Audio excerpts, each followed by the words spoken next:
Mnamo mwaka wa 2016, bibi kutoka Arizona anayeitwa Wanda Dench alituma maandishi kualika familia yake kwenye chakula cha jioni cha shukrani.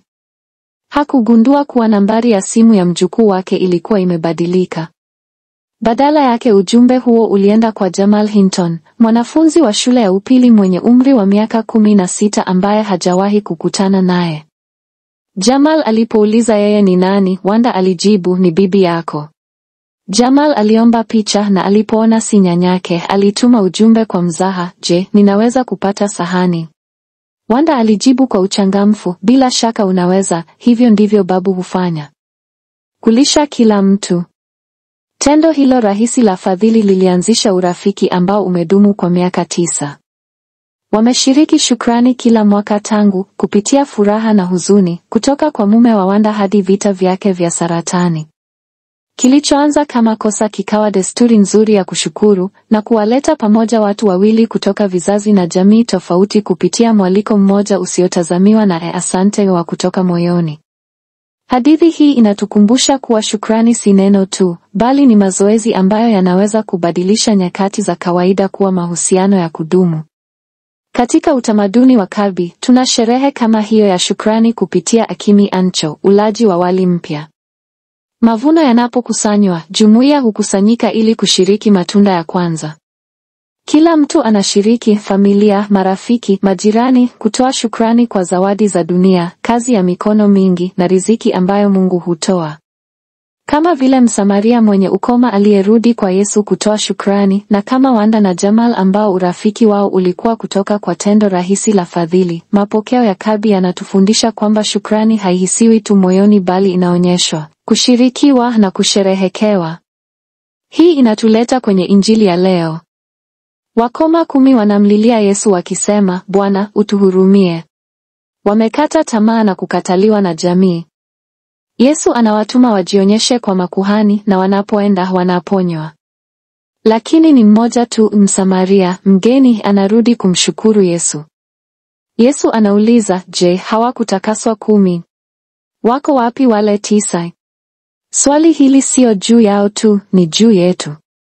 Ni mara ngapi tunamlilia Mungu katika hitaji letu, ilhali tunasahau kurudi na shukrani tunapopokea baraka zake. Wale wakoma 9 waliponywa kimwili, lakini ni mmoja tu aliyeponywa kwa shukrani na imani.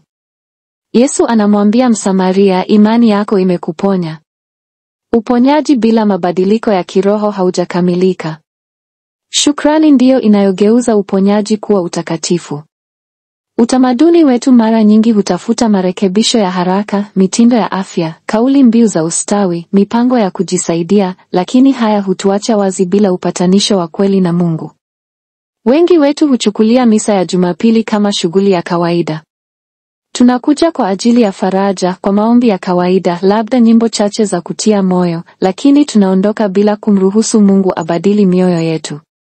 Maisha ya kisasa yanahimiza shukrani ya kuchagua. Tunasema asante wakati unaofaa, chakula cha jioni cha shukrani, mitandao ya kijamii, au kadi za salamu, lakini ni mara ngapi tunamshukuru Mungu kwa zawadi za kila siku, kuamka ukiwa na afya, wakati wa amani, rafiki anayejali, chakula mezani. Wimbo mzuri wa Kimalayalam unanasa taswira hii kikamilifu, Nandiarou Nyincholu, ambayo ina maana, nitoe shukrani kwa nani? Mwimbaji anauliza swali lile lile tunalofanya sote, ni nani anayestahili shukrani zetu kweli? Wimbo huo unatukumbusha kwamba shukrani zetu hatimaye zinapaswa kwenda sio tu kwa watu au hali, lakini kwa Yesu, chanzo cha kweli cha kila baraka. Kama urafiki usiotarajiwa wa Wanda na Jamal, moyo wa shukrani wa Msamaria, na mila za Akimi Nacho zinazosherehekea majaliwa ya Mungu, shukrani ina uwezo wa kubadilisha maisha. Fikiria John Parkins, ambaye aliwasamehe washambuliaji wake wakati wa mapambano ya haki za kiraia, akigeuza maumivu kuwa amani kupitia shukrani. Au Viola Liuzzo, ambaye alijitolea maisha yake kwa shukrani kwa ajili ya uhuru, akiwahimiza wengine kuushiriki. Kwa hiyo, namna gani sisi tunawezaje kuhama kutoka kwa shukrani ya adabu hadi shukrani kubwa? Kwanza, acha kuchukulia misa kama wajibu. Njoo ukitarajia kukutana na mganga. Acha nia ya kuishi tofauti. Pili, chunguza kwa unyoofu shukrani yako. Ikiwa ungehesabu maombi yako ya asante wiki hii, yangekuwa ngapi? 3, 10, 70? Au ungenyamaza kama wale wa 9? Hatimaye, wakati maisha yanaumiza, wasiwasi, hasara au upweke, usiruhusu kukata tamaa kuwa na neno la mwisho. Chagua kumshukuru Mungu kwa uwepo wake na ahadi zake. Hata hivyo, Ukristo sio shughuli rahisi. Na mshukuru Mungu, ananibariki. Ni uhusiano unaobadilisha kila kitu. Kushukuru sio jukumu la kupanga, lakini mkao wa moyo unaojua kuwa umeokolewa. Kwa hiyo, kuhani anaposema, tumshukuru Yehova Mungu wetu, amina yako iwe zaidi ya neno moja.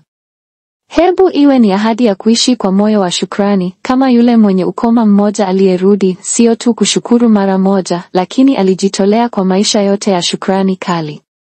Amina. Echoes of the Word, echoing Christ in every heart where silence speaks and every voice matters. Rooted in Carmelite contemplation and creative prophecy, reflections, visuals and captions.